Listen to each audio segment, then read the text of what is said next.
Hello, përshëndetje gjithëve. Po bëj këtë video sepse para disa ditësh pash disa foto të ditëlindjes së djalit Grida Dumës dhe më bën shumë përshtypje. Ajo që më bëri përshtypje është fakti që në këtë ditëlindje ishin të ftuar njerëz të botës së televizionit, spektaklit, të politikës, të fushës së biznesit. Djali, me sa kuptova, mbushte vetëm 21 vjeç dhe këta persona mund të ishin nga 30 e lartë, 32, 35 e lartë, dhe jam e sigurt që 95% të tyre ai ka takuar aty për herë të parë. Më bëri përshtypje sepse unë në moshën e djalit të Grida Dumës kam dashur që ditëlindjen time ta festoj me shokët dhe shoqet e mia, jo me persona të cilët nuk i kam parë asnjëherë në jetën time. Dhe në disa foto apo video të shkurtra që dolën në rrjetet sociale, ndoshta unë gabohem, kërkoj falje nëse gabohem, por më dukte pak në siklet, sepse siç thash, janë persona që si kishte parë asnjëherë. Nga ana tjetër, siç u habita, po mendoja dhe mendoj se arsyeja që Grida Duma ka bërë këtë festë kaq gjigante me këta persona të caktuar është sepse ka dashur që të fusë djalin e saj në shoqëri, mund të themi. Nuk e di nëse kuptohet, pra në këtë botën e këtyre personave shumë të rëndësishëm në Shqipëri. Por nga ana tjetër mendoj se Grida Duma ka mundësi që ta bëj këtë edhe në momente të tjera, fal kontakteve të saj, se ndoshta me sa di unë nga X person që i ka thënë dikush, këtij dikush, dikujt tjetër i ka thënë dikush, një djalin e Grida Dumës që të vogël, ka qenë te shkolla e djalit të Grida Dumës, se ai është një djalë shumë i zgjuar, shumë që mëson, është me gjitha 10 ekselent, nuk ka të bëj se është djali i Grida Dumës dhe ja vendosin notat mësuesit, jo, është vërtet shumë i zgjuar dhe gjitha notat i ka fal aftësive të veta, dhe ndoshta Grida ka dashur që ta njohë me persona që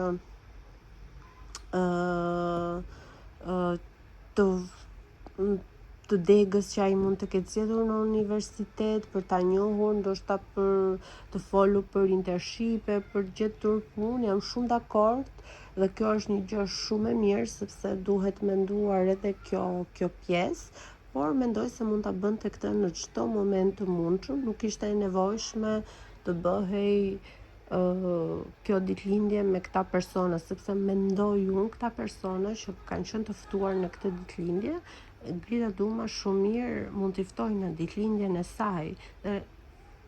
Por siç e thash, mendoj se ka qenë diçka e mirë menduar, shumë herë më e madhe se sa thjesht një ditëlindje.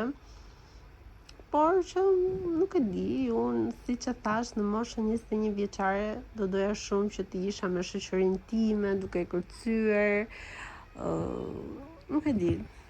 Po nejse. Është vendimi i tyre. Thjesht më bëri përshtypje se nuk e kisha parë më përpara, ndoshta kjo edhe mund të ketë ndodhur me personazhe të tjerë, por unë nuk e kisha vëre. Kësaj radhe e vura re. Dhe me që hapa të bëja këtë video, doja dhe të thoja diçka edhe për disa gjëra të tjera, për sa i përket ahengjeve, për këta që martohen. Jam shumë dakord që është një festë për ju, që jeni shumë të lumtur, por ju lutem, ahengjet, jo nga enjtja në të shtunë. Ju lutem, kur keni shtëpitë të tjera afër, mos të jetë zëri i muzikës në kupë të qiellit, sepse bëhet pak irrituese për të tjerën, dhe muzika të paktën deri në orën 9, 9:30. 10-11, mendoj se është pak I tepruar, okay, nuk mund të festohet, nuk mund të fillohet herët festa se është shumë vap, po njerëzit duan ndoshta edhe pak të pushojnë në darkë, se gjatë gjithë ditës mund të kenë qenë punë, halle, vapa, që të vështirëson çdo gjë të mundshme dhe të dëgjosh edhe muzikën në kupë të qellit, jo për të gjithë është relaksuese, ose nuk sjell problem. Kështu që ju lutem, për gëzimin tuaj mos të ndikoni në nervozimin dhe keq kalimin e mbrëmjes së personave të tjerë. Dhe diçka tjetër që më erdhi në mendje, sepse tani është një periudhë ku të gjithë ndoshta jo, po një pjesë shumë e madhe njerëzve shkojnë me pushime dhe në rrjetet sociale shohim foto super të bukura, pjata shumë të mira, hotele luksoze ose jo, pra shohim shumë gjëra për një person I cili ndoshta nuk ka pushime, ndoshta nuk ka mundësi që të shkoj me pushime, ndoshta sapo ka filluar punë, s'ka asnjë ditë pushim, për shumë arsye, ndoshta një problem familjar, një ndodhje e papritur, pra për çdo gjë. Don't worry. Mos u mërzisni. Po ju a them këtë gjë sepse më ka ndodhur vetë personalisht. Ka pasur një periudhë në të cilën unë kisha shumë kohë që s'bëja asgjë interesante me jetën time. As pushime jo, po sigur edhe të shkoja të haja një drek apo dark në restorant, as atë, për 7-8 muaj ndoshta edhe më shumë. Dhe nuk e di nëse nga që unë nuk bëja asgjë me jetën time, dhe ndoshta isha edhe në një periudhë shumë stresuese, nuk e di, po më dilnin vetëm njerëz që udhëtonin, që shfaqnin rrobat e bukura që kishin bler, restorantet ku shkonin, udhëtimet që bënin, pra tregonin vetëm gjëra të bukura. Unë stresohesha akoma dhe më shumë. Jo se isha xheloze se ata I bënin dhe unë jo. Isha shumë e gëzuar që ata I bënin këto gjëra, po thjesht më vinte gjëna për veten time që nuk bëja asgjë, dhe kjo më fuste akoma më thellë në këtë vorbull mërzie, derisa një moment të caktuar vendosa gjendjen time për udhëtime apo për dreka darka nuk e ndryshoja dot në atë momente, por vendosa që të qetësohesha pak dhe hoqja një numër shumë të madh personash nga Instagrami, që më dilnin që udhëtonin tërkohës ose në ato momente kishin bërë udhëtime, dhe mund të them që u qetësova pak sepse nuk isha tërkohë në atë presionin që sa hap Instagramin shef dikë që ka shkuar diku, shef dikë që ka bler diçka, shef dikë që ha një dark në një hotel super luksoz apo në një restorant super luksoz. Dhe mund të them që ishte parafrym në ato momente, e bëra këtë gjë për shumë kohë.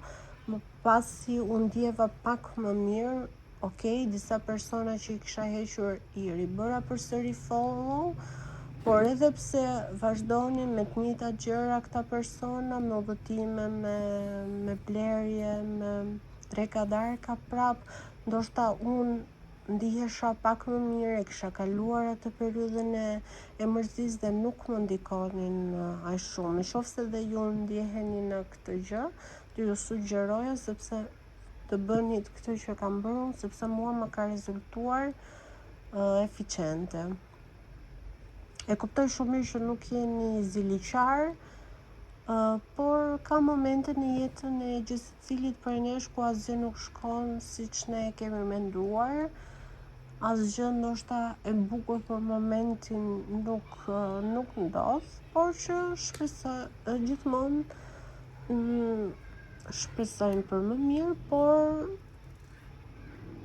të mbrojmë gjendjen shpirtërore tonën, është mirë që të largohemi nga disa gjëra që na bëjnë keq, ose maksimumi mbyllni Instagramin apo TikTokun, bëni diçka që thjesht ju mos të ndiheni më keq se ç'jeni. Nuk e di nëse jam shprehur mirë apo jo, po doja thjesht kjo ishte një këshill nga ana ime për një gjë që unë kam kaluar vetë, ndoshta për një person që tani mund të jetë siç kam qenë unë para disa muajsh. Dhe diçka tjetër, gjithmonë për këto udhëtimet, për pjesën që unë për shembull kam disa të njohur ose jo të njohur që as nuk janë influencer, por që gjithmonë kur shkojnë diku ose për pushime, gjithmonë kanë rroba të reja. Dhe pyet veten time, thon, ua, sa mirë, le që i kanë bukura, ku i gjejnë, se është shumë vështirë në këtë periudhë, mendoj unë, këto vitet e fundit që të gjesh rroba të veçanta, se ato pak dyqane janë, nuk po them për rrobat për markat e shtrenjta, se jo për që po s'ka mundësi t'i blej, por që janë pothuajse të njëjtat gjëra, se normalisht i blejmë aq dyqane janë dhe në të njëjtat dyqane i blejmë, dhe shumë pak njerëz kanë ato rrobat e veçanta që bien në sy, plus ndikon shumë edhe format e trupit, mendoj unë, sepse nëse nuk dua t'i hyj kësaj rruge, por që i kanë rrobat e bukura dhe të ndryshme, nuk kanë rroba që nuk kanë në profil foto me 2 herë të njëjtat rroba. Unë kam foto, sidomos në udhëtime, më përpara vishe gjithmonë rrobat e mia. Dhe ka rroba, xhupa, fustane që unë mund të kem shkuar në udhëtim dhe i kam veshur në disa udhëtime. Ato kam, ato do vesh. Kam harxuar lekë të blej biletën, të prenotoj Airbnb-n, nuk kam pasur mundësi të shkoj të blej dhe rroba, shumë e thjesht. Dhe çka kam bërë këtë vit? Kam marrë rroba borxh. E mendova dhe thash po, do ta bëj. Nuk i kam marrë njerëzve të largët e kështu, po i kam marrë njerëzve shumë të afër meje që kemi pothuajse të njëjtin trup. Po, ja kam marrë borxh, kam thënë, mund të hapësh të fustani, mund të hapësh të fundit, ke ndonjë gjë për të më dhënë që të duket interesante, se ndoshta kam mbaruar pushimet për të afërmit e mi, ose dikush tjetër do shkoj pas meje, ose dikush nuk do shkoj këtë vit, nuk ka mundësi, është në punë apo për 100 arsye tjera, po i kam marrë borxh.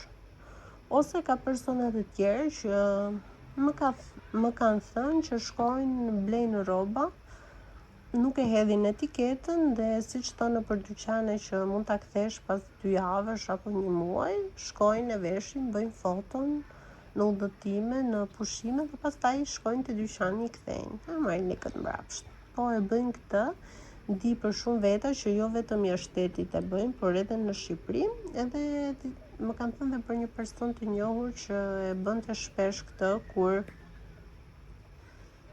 kur reklamonte gjëra në Instagram.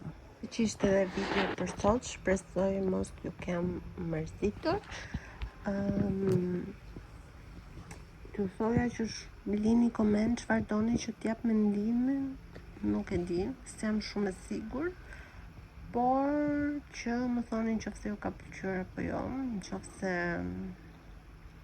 ja vlen që unë të bëj kështu videosh apo jo, sepse është shumë e vështirë për të bërë video duke folur, sepse unë jam një person që i stërzjat gjërat e humb fillin dhe fatkeqësisht i përsëris.